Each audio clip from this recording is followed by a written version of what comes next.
Hey there guys, Melissa here.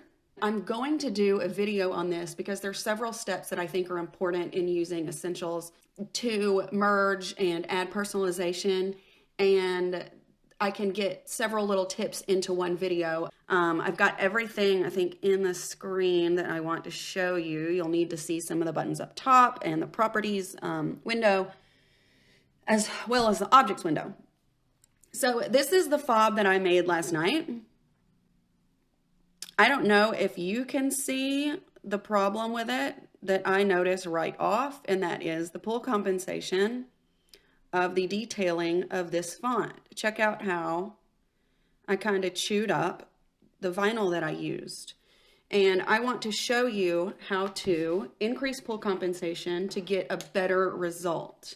I'm not going to stitch it out this time. I don't really have time and I don't really need another key fob, but I just want to show you what I do in the software to professionally set up the key fob with a merged element. Okay, so the first thing you're going to do is you can either go up to File and hit Open and navigate to a folder and choose your file that you want to use. I already have over here on the side of the screen, I already have my folder open with the large applique fob. So I'm just going to click on the PES because that's the one I like to use. I also like to use those in my videos rather than using my working file because I want to show you how it looks when you do it and not just add things with my working file. That's kind of cheating. So here is what you would have. Just drag it over and drop it. This is what you will see when you purchase this design. So this is what you'll see when you buy the file. Drag and drop it over to your software. You can go up here to the objects and expand it, and you'll see there's the placement. There is the, that's the placement for the fob, placement for your applique, tack down for applique, satin stitch, decorative stitch, and finally the finishing bean stitch, okay? So using essentials, I'm gonna make one with some other letter on it. How about an R? So I clicked on the A up here. It says create letters. That's how you add personalization. So then I come down here and I type in an R, and you'll see that it changes to the default font that comes up included in your software is a block font. When you open this window down here to choose your font, you'll see some of them are like a lilac color. Those are native fonts that came to you in your Embrilliance software. Just give you something to play with if you're not ready to buy fonts yet. Yeah, right. So I'm going to go down to F for fishtail monogram small, and you see right there it changed it to the R. That's one thing I love, love, love about Essentials is that you put the font in there, or you put your monogram or a letter, and you don't have to go to folders that the fonts are in and drag over a letter to see how it looks. You just go down to your font window, selection screen, and you can just go back and forth. Just pick, I don't like that one. I do like that one. I mean, it's so easy, and it saves you so much time from having to go into a folder and drag and drop to find the font that you like. So you can see here that this is not fitting on my key fob. So I'm going to shrink it this way, up and down. Now this particular font, the details of this font weren't that wide to begin with. So when I shrink it, and let's see what percentage I shrink it. You can look up here, right where it shows the width of the selected element. It says 1 3/8 inches. And if you look next to that, let me get you up here. If you look next to where it shows the measurements, it also shows the percentage. So I shrunk it horizontally. I shrunk it 21.5%. I shrunk it down to 78%. And then the vertical is 2 1/16 inch, and I shrunk it to 91%. So it's just something to keep your eye on. Essentials is wonderful, wonderful, wonderful at resizing, but you don't want to go crazy. I mean, I wouldn't do like this. That's 50%. I mean, that's really gonna, I don't think that would be a good quality result. So next, and this is probably the most important part of your project, because you can see, as I showed in the beginning of the video, this one that I made last night, you can see how thin, like look right there. It just looks chewed up, you know, it really, especially since I used vinyl. So it's a thicker area for that to be going through. It actually was going through the front, shoot, forgot to turn my notifications off. It's going through this black vinyl and my applique vinyl. So it just, I don't like that. I don't think it looks quality. I don't think it looks very professional. So what I should have done, but I always get nervous when I do live videos, so I just forgot to do this. I select my font and I go down here. You see where it says stitch right there? I'm going to click on that tab, and you see right down here smack in the middle it says comp 0 point, okay? And there's a slider. I'm going to, this is one of those things that you need to just experiment with. Different fonts will call for different pull compensation adjustment, depending on what materials you're using. If you're stitching on like a thin piece of cotton, you probably don't need but maybe like 1 point. If you're stitching like this fob in particular, if you're going to use 2 pieces of vinyl, you want to increase it to 2, maybe even 3. And it's one of those things you just get to know when you get to know your software and your materials. And you know, we kind of tend to do the same things over and over. Like I do mostly key fobs. So I am going to do mine at 2. And watch, I want you to watch the letter. Okay, I'm moving this right here, but don't look at this. Watch what happens to these details when I do this. Ready? Okay, do you see how, watch this. Hit undo, wait a minute. Okay, there it is before. There it is after. Did you see that? It just thickened up. It's giving you pull compensation, which is invaluable for software to do this. I don't know, I'm not familiar with other embroidery software and if it does that, if it has that function, but when you buy a design, especially a font, you know you're going to use it on different things. You might make a straw hat with a monogram on it one day. You might do a thick neoprene lunch bag the next day. You want to get the most out of what you've purchased. You want to get the most use out of that font. So for software to be able to adapt the font to your project, it just makes it opens your embroidery world up so much more. So that's definitely one of the things that I love about the Essentials software. You can manipulate the letters and the fonts. You can add pull compensation. If you get a design that's not particularly, like I use the same density in all of my satin stitches. I find that I'm pretty good at it, if I can toot my own horn. But let's say you bought something from a designer that didn't use, in your opinion, the proper density of the satin stitch. You can come over here again to the tab that says stitches, and you have a few options. There's a density adjustment for satin. So I'm going to look down here at the very bottom. It says right there, it says that there's 1,437 stitches. I'm going to go right here to satin, and I'm going to adjust the density to, I don't know, 2%. So in this way, you can kind of manipulate the designs to your liking. So that's one thing I really love about Essentials. So anyway, so now I am kind of lazy, and I mostly stitch samples or one-offs. I don't do many hoops full of designs. So I would take this straight to my machine just like this. Do you see a problem? The font is at the end. And you don't want that because you want the finishing stitch to be at the end. So you sandwich in all the ugly stuff.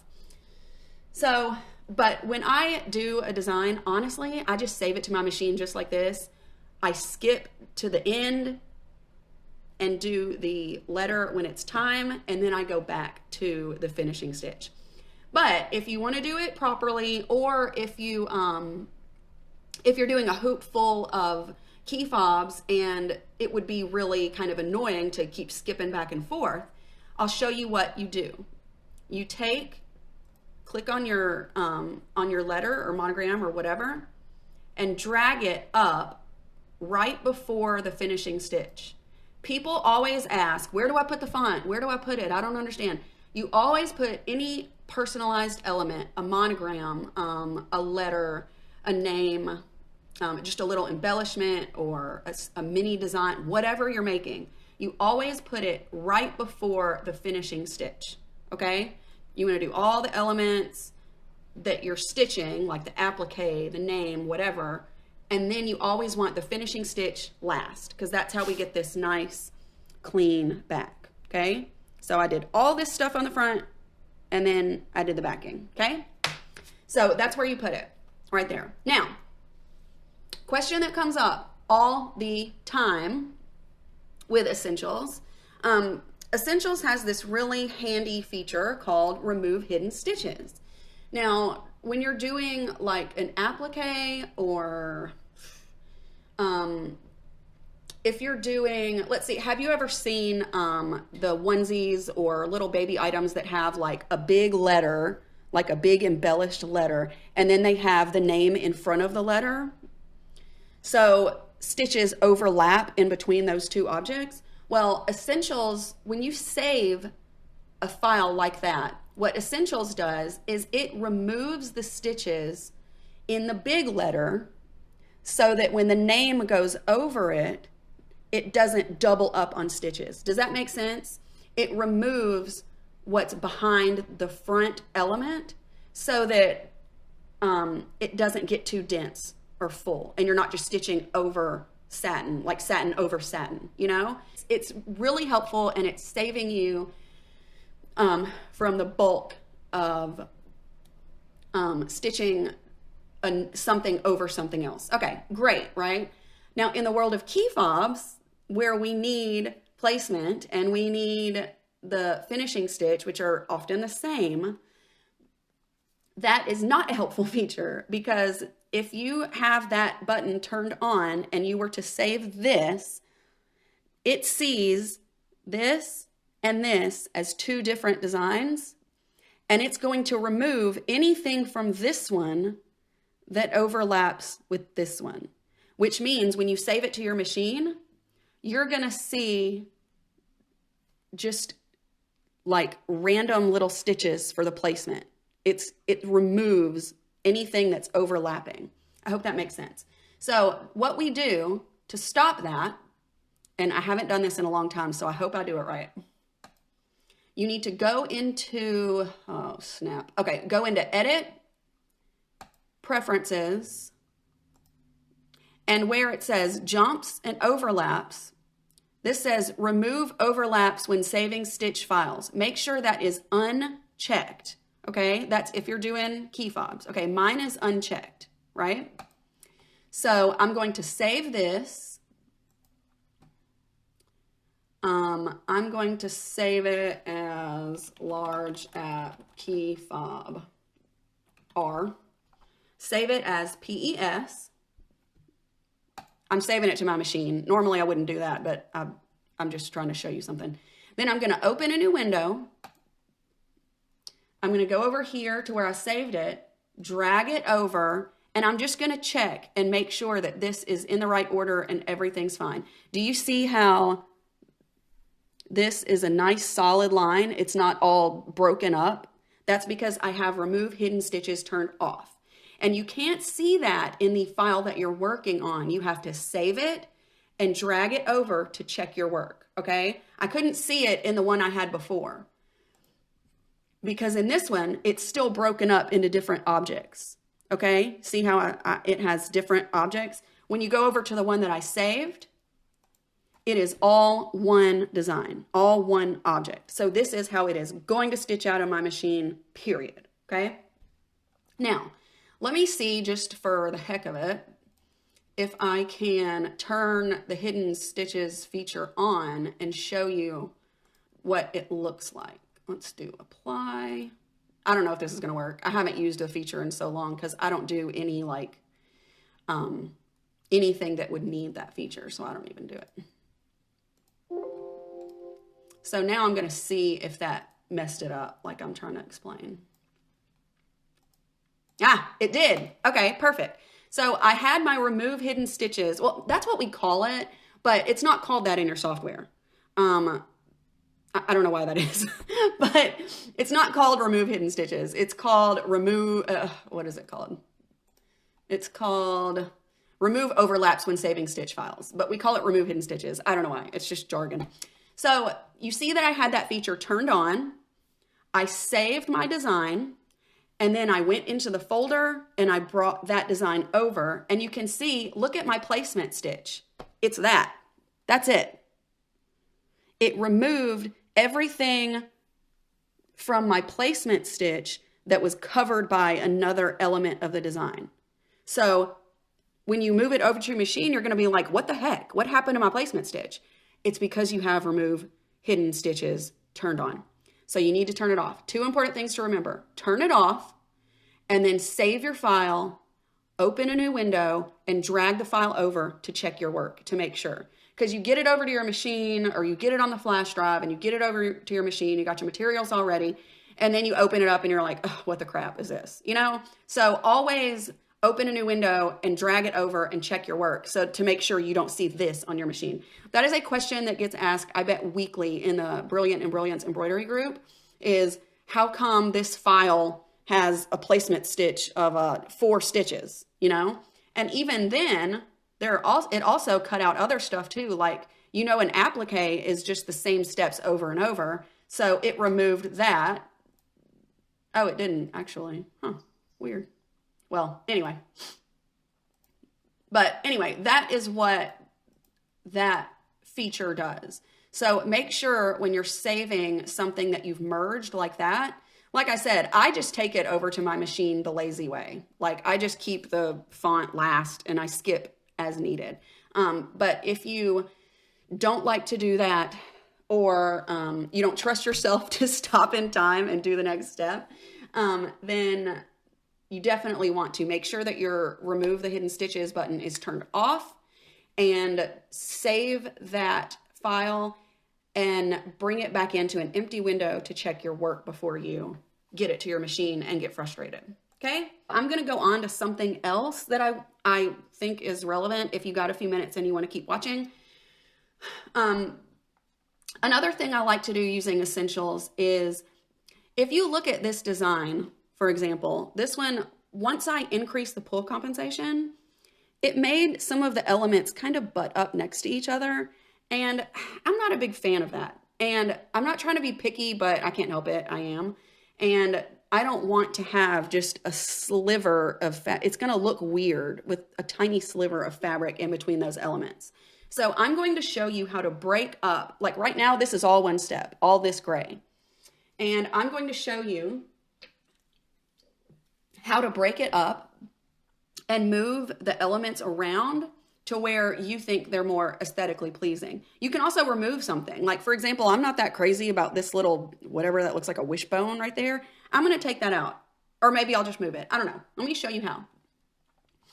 So the first thing you're going to do is you're going to go up here to the needle and thread stitch simulator. Another thing I love about Essential software, about Embrilliance modules, is that when you click, let me make sure my phone is charged. Hang on.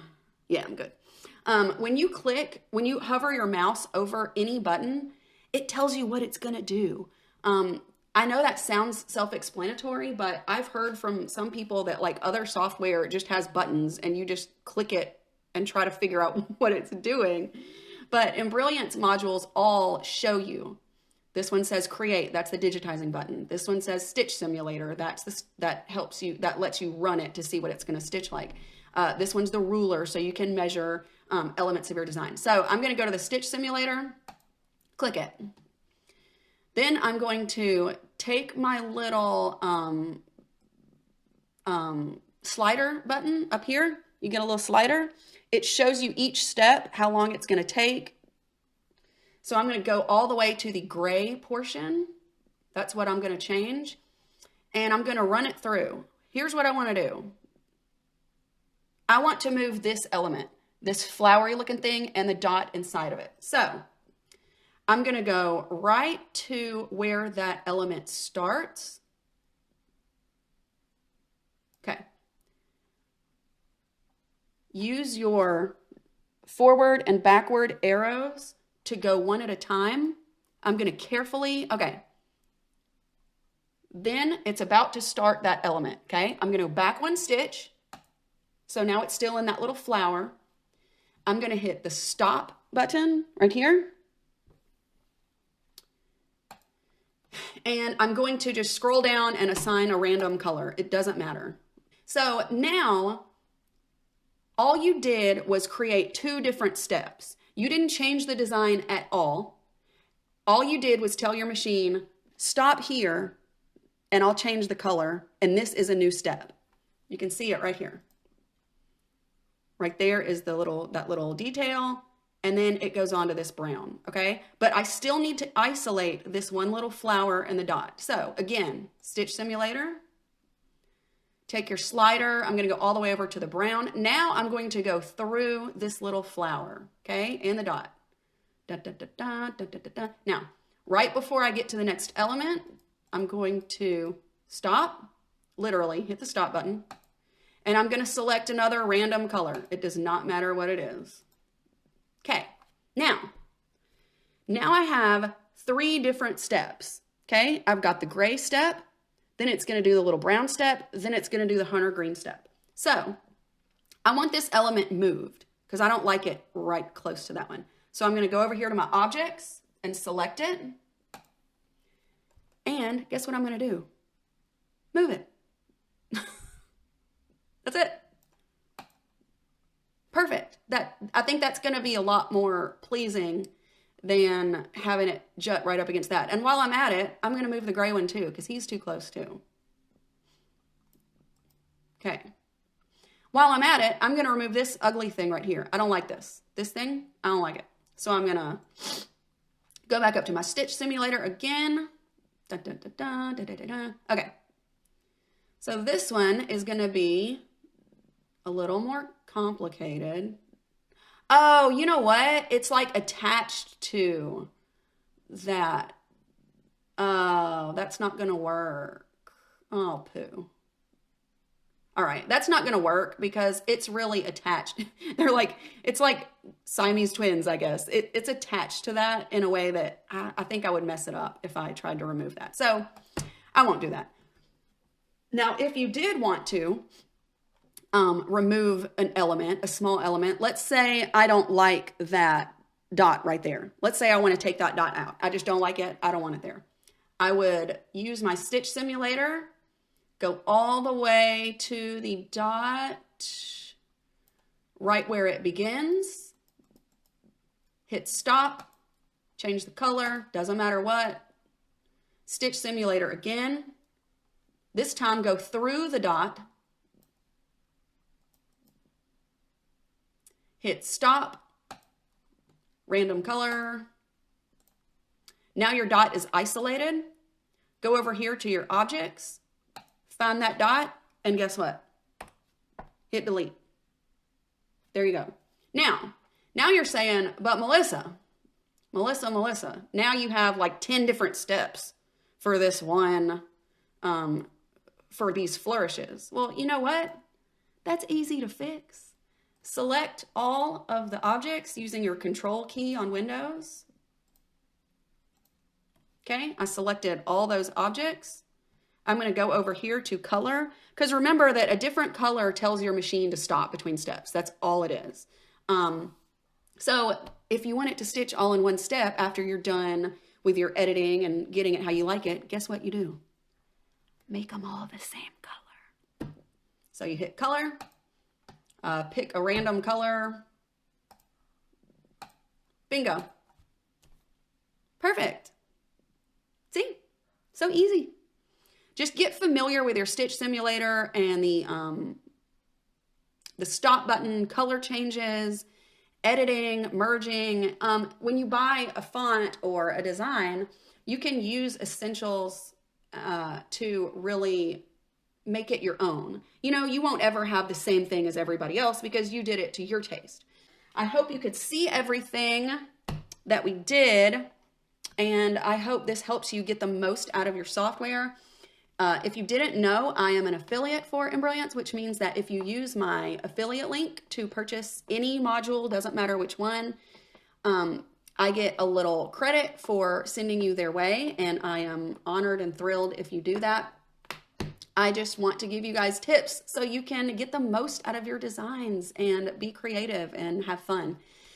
And remember that you can't mess up software. There's always an undo button. I use it all the time. So I hope that helped you learn a little something new today. It is a very dreary drab gray day in Nashville, but I got a birthday party this afternoon, so I'm gonna get cake. So I hope you watch this over and over and learn something new every time. I will see you in the next video, and I'll chat with you in the group. I love you guys. Bye.